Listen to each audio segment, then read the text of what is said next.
Hey, what's up, everybody? This is Jacob Prestige. Thanks for joining me. Let's talk about Tangerine Dream.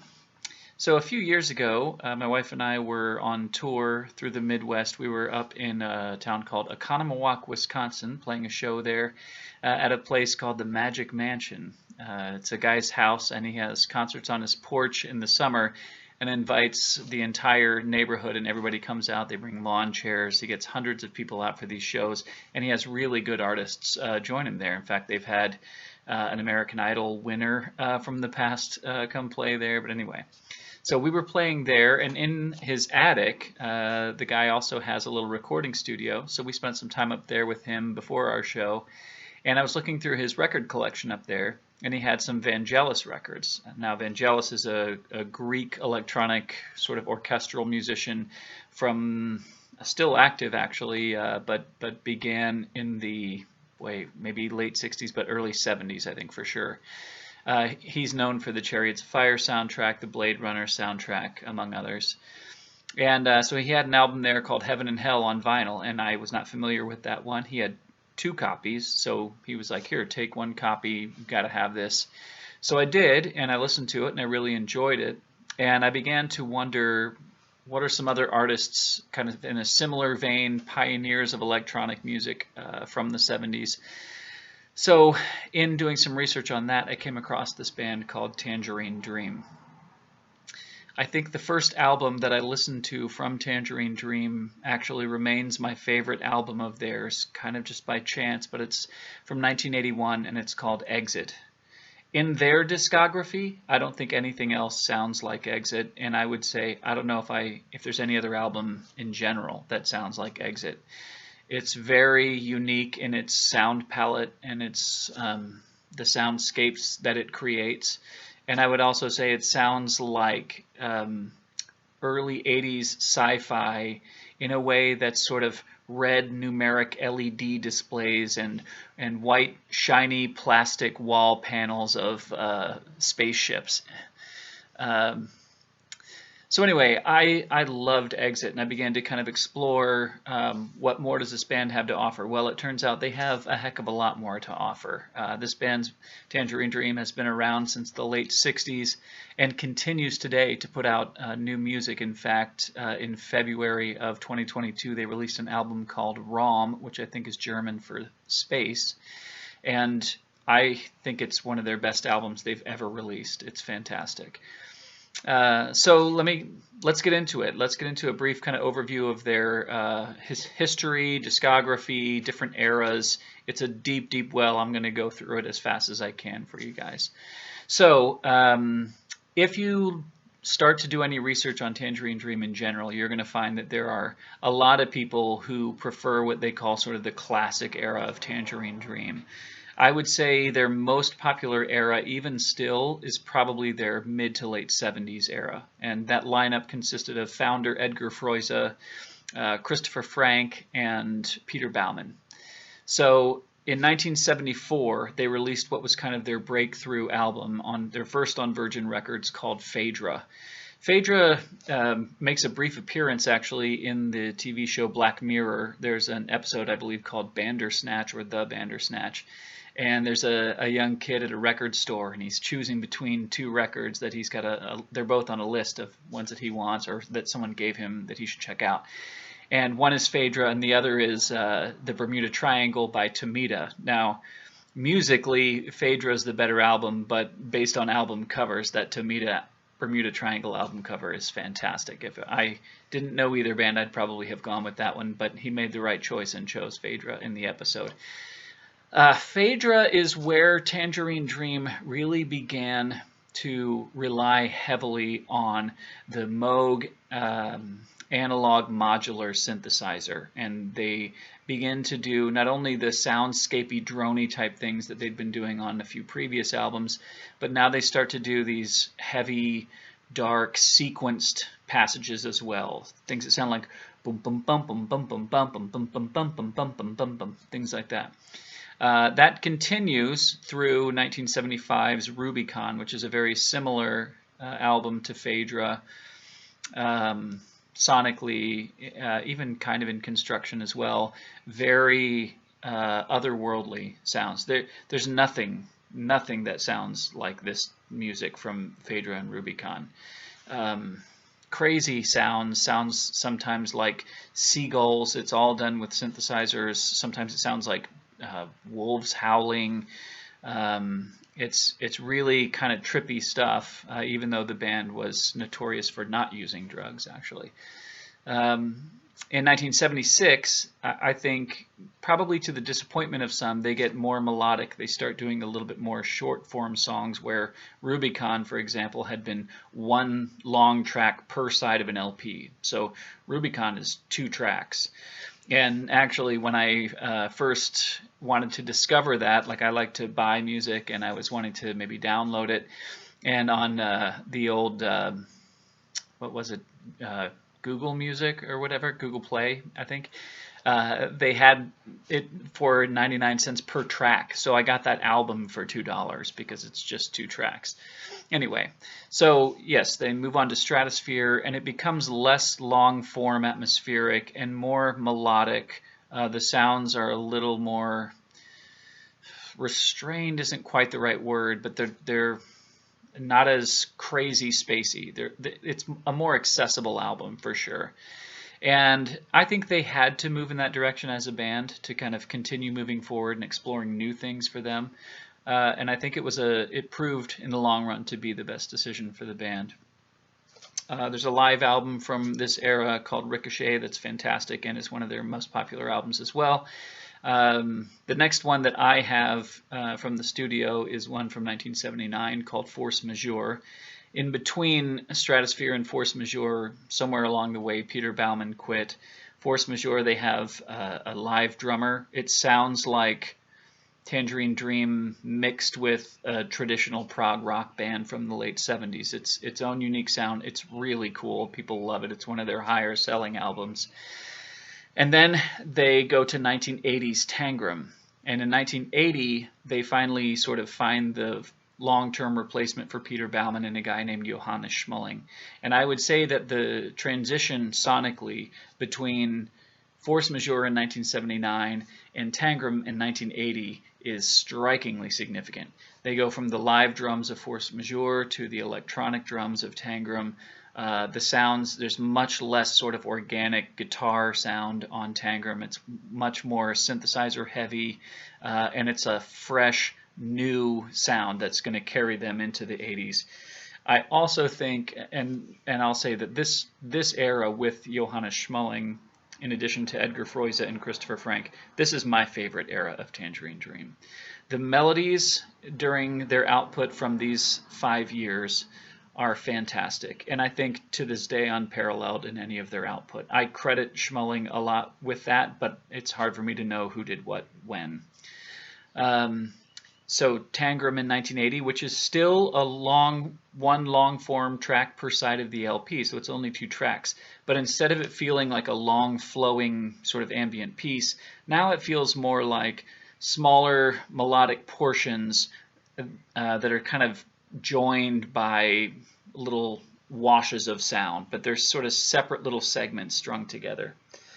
So then from there we go to 1981's Exit.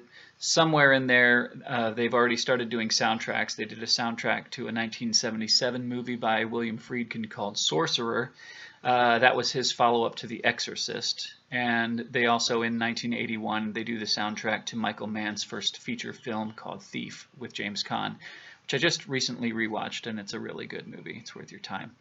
Even though the soundtrack doesn't... In neither of those movies does it feature super prominently, more so in Thief than in Sorcerer, but they're both great movies, actually. 1982, they release what's probably their most famous, or at least most well-loved live album called Logos. And it kind of follows the formula of Tangram a little bit, a lot of little passages strung together. There's this has a name, but there's a passage, sort of the second musical idea that's developed on Logos, has this, it's this, man, beautiful, stunning melodic lead on it that is maybe my favorite individual moment in Tangerine Dream's entire discography. It's so gorgeous and beautiful and deliciously 80s. It's wonderful. So Logos is well worth checking out. Then their next studio album from 1982, White Eagle, fantastic. It's a little shorter. I think it's 4 tracks by this point. Actually, let me backtrack just a second, back to Exit, which I talked about before.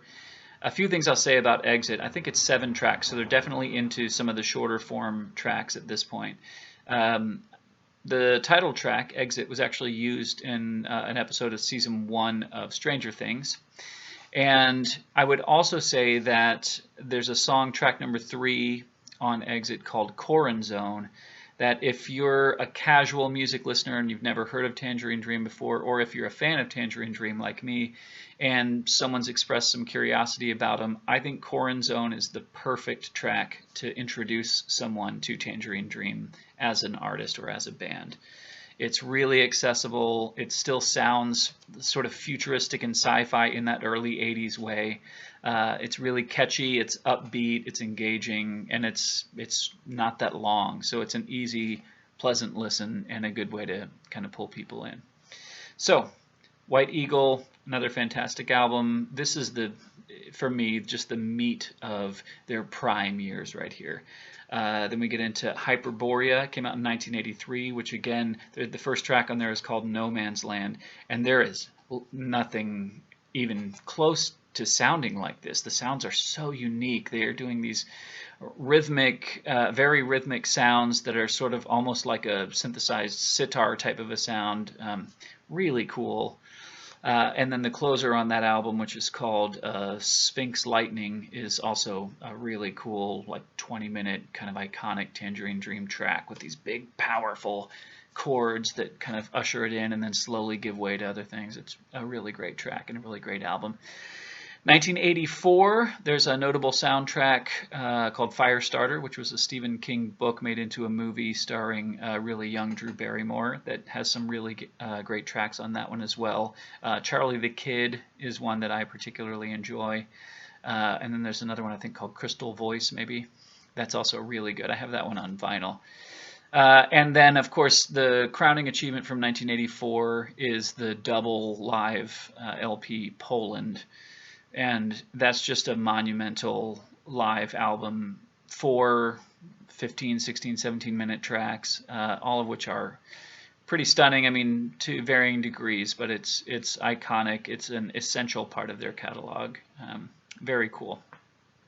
1985, they record a studio album called Le Parc. Also somewhere in here, I think they do the Risky Business soundtrack, which kind of weirdly, in my opinion, yields their top song that they're most known for in their whole discography, which is called Love on a Real Train, which is a really cool song. And that song is actually featured in that Black Mirror episode that I talked about earlier.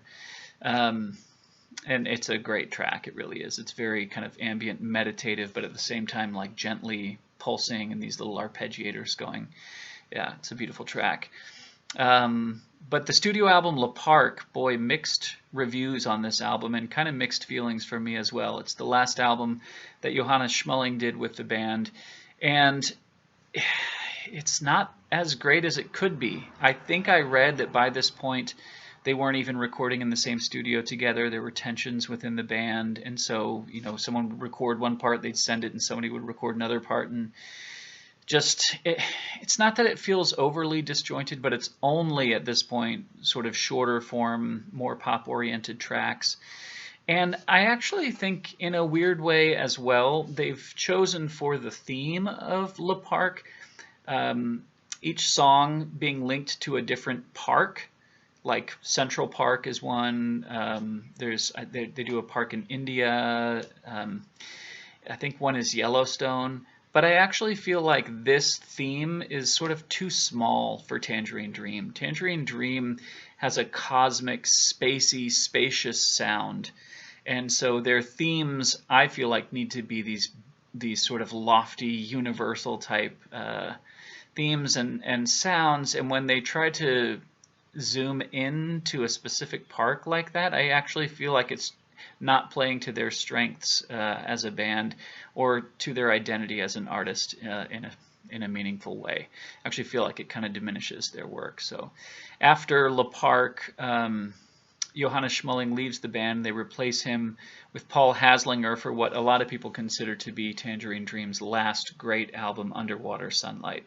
And it is great. There's, what is it, Song of the Whale, parts 1 and 2, that are really great. Dolphin Dance is kind of the core zone of that album, upbeat, catchy. It's one that they still play live in concert a lot, as they should. It's really catchy and yeah, a fun song.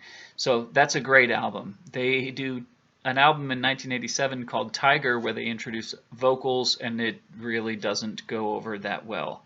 In 88, still with Haslinger, but by this point Christopher Frank has now left the band. So in 88, it's just Edgar Froese and Paul Haslinger. They record an album called Optical Race. The cover for Optical Race is one of the more popular visual images of Tangerine Dream. I have a Tangerine Dream t-shirt that I got online, and it's the Optical Race cover. It's a really cool cover, and for my money, it's also still, I would put that still as an essential Tangerine Dream album. It's really good. It's still mostly short form, more pop oriented songs, but they do some interesting time signatures. The sounds are fresh. It's getting more digital and less analog sounding, but it's that sort of special late 80s magic digital sounds that it's of its time, but it's really cool. In 89, they do another studio album called Lily on the Beach with the same lineup, and I like it less. It's like a less inspired Optical Race for me. And then in 1990 is, for me, the last really solid Tangerine Dream album from that era, which is called Melrose. Edgar Froese and Paul Haslinger are joined for this album by Edgar's son Jeremy. It's his first one with the band. The opening track I love. It sort of has two segments that connect together, and once they hit that second segment, it's a little more upbeat, and it's got this wonderful saxophone. Now, the sax would become a pretty divisive aspect of Tangerine Dream's music over the years, but for that album and in that specific song, I actually really dig it. It taps into that kind of Miami Vice sound, like cruising in your white Ferrari Testarossa at palm trees on either side of the street. It's great. So yes, so that for me is the sort of classic era of Tangerine Dream, beginning with 1992's Raccoon. They really start to lose me, and I know they've lost a lot of other people in the 90s as well. They kind of put a string together of not great albums. There's still stuff to enjoy on them. Goblin's Club is maybe the worst album cover I've ever seen in my life by any band, but the music's okay. It starts to get more new agey through the 90s. A couple highlights from me. 1997, they do a sort of soundtrack album called Oasis that I actually really enjoy. And then 99, they do one called Mars Polaris, which is also a pretty cool album. 2001, they do one called Jeanne D'Arc, or Joan of Arc, I think it's just in French, that I also really like. And I think that's the first album where Thorsten Quaishning is sort of part of the band, or is given things to do within Tangerine Dream. And I like that one as well, though it's very saxophone heavy. Then it's really pretty dark, pretty slim pickings. I think in 2010, I sort of start to get interested again with Chandra the Phantom Fairy Part 1, which is a sort of mysterious sounding album. And at that point, I think it's just Edgar by himself, but it's pretty cool. And then in 2011, we get into the Sonic Poem series, which also is getting better quality now. There's one of my favorite Tangerine Dream albums is from 2011, and that one is Edgar Allan Poe's The Island of the Fae, which is way too long a title, but the album itself is cool, and Thorsten's on that one again. The real line of demarcation, however, when Tangerine Dream becomes relevant again and their music starts to sound really fresh and exciting again, is a little, I mean, they called it a cup disc. It's not quite an EP. I think it's a full album, but it's like 6 or 7 tracks from 2014 called Mala Kunia. Now in 2014, on Mala Kunia, that's the first time we see Ulrich Schnaus join. Tangerine Dream. Thorsten Quaestioning is now a much bigger part of the goings-on of the band as well. And interestingly, there are two tracks, tracks number 2 and 3 on Mala Kunia. One's called Madagas Kunia, I think is track 2, and Madagas Mala is track 3. And it's essentially two different takes on the same song. The first one being Edgar's take, and the second one being Thorsten's take. And it feels like, in hindsight anyway, sort of a passing of the baton from Edgar to Thorsten as the musical director and sort of primary creative influence in Tangerine Dream. They release an EP the following year called Quantum Key in anticipation of the full-length album that's going to end up being called Quantum Gate in 2017. But after, or maybe before its release, after its recording Quantum Key, but before its release, Edgar passes away in 2015. Quantum Key is magical, and it's absolutely fantastic. It's consistent from start to finish. Every track is good. It's innovative, inventive, creative. It's really, really, really worth your time. Then they release Quantum Gate in 2017. That's the full-length, sort of fully realized vision that began with Quantum Key, and it's the first album that they create without Edgar anymore. So this lineup at this point is Thorsten Quaestioning has become the musical director and primary musical influence in Tangerine Dream, Ulrich Schnaus, and violinist Toshiko Yamane, who also brings a really interesting textural and melodic touch to the band. And I actually like that she brings kind of a female presence to the band as well. It adds an interesting and necessary dynamic to me. So Quantum Gate, wow. Quantum Gate was my second favorite Tangerine Dream album of all time, sliding in behind Exit. The melodies are gorgeous, the textures are beautiful, there's a lot of upbeat, I don't know how to describe it. It's just, you have to hear it. It sounds modern and fresh, and the composition is really strong. The changes are interesting, and from song to song it flows beautifully. It's just a really, really solid electronic music album.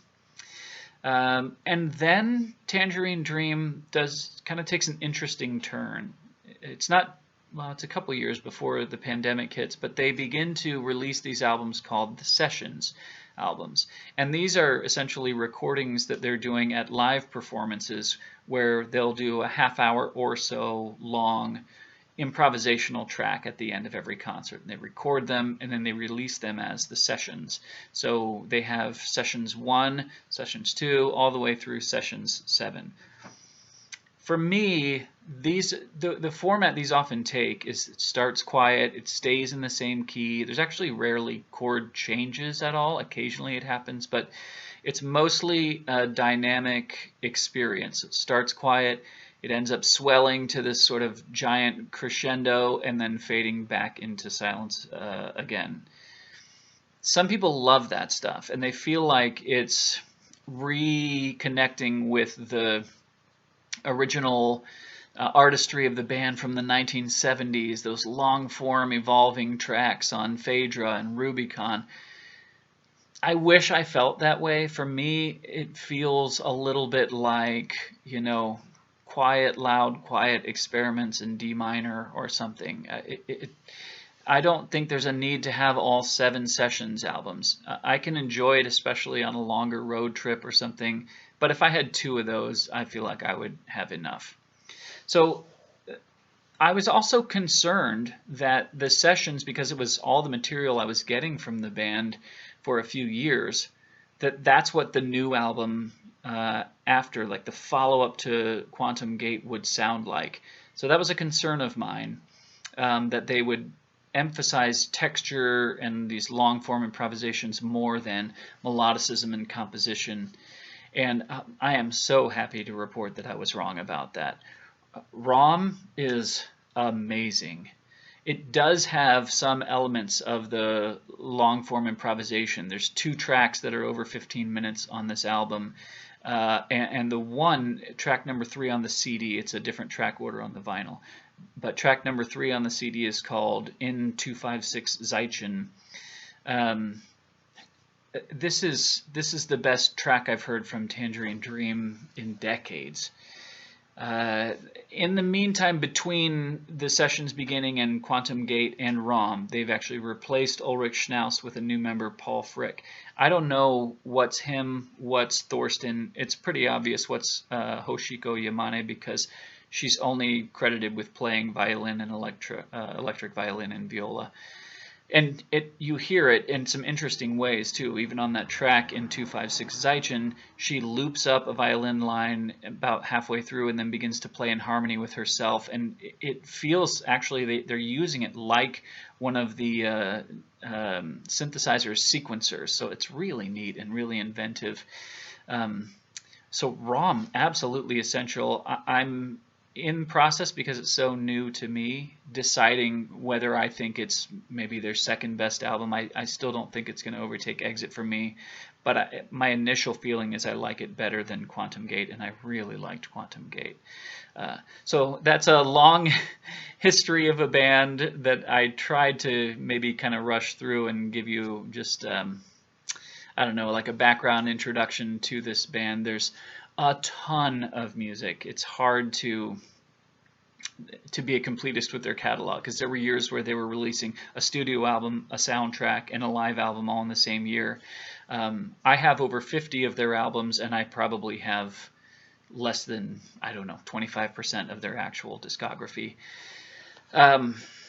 But they're a group with some diehard and longtime fans. They're one of those groups that has been around for so long that there are these kind of sharp divisions among their fans about what is good and what is essential and what is terrible, and when they stopped being relevant and all this stuff, which is kind of fun to engage in as well. For me, I just love the music. Yeah, it's well worth checking out. Tangerine Dream. If I were going to give 3 album recommendations to check out, it would be Exit, Raum, and probably Rubycon. Those would be the 3. So you get a little bit of 70s, a little bit of 80s, and then a little bit of modern stuff. So, alrighty, thanks so much for joining me, and we'll talk to you later.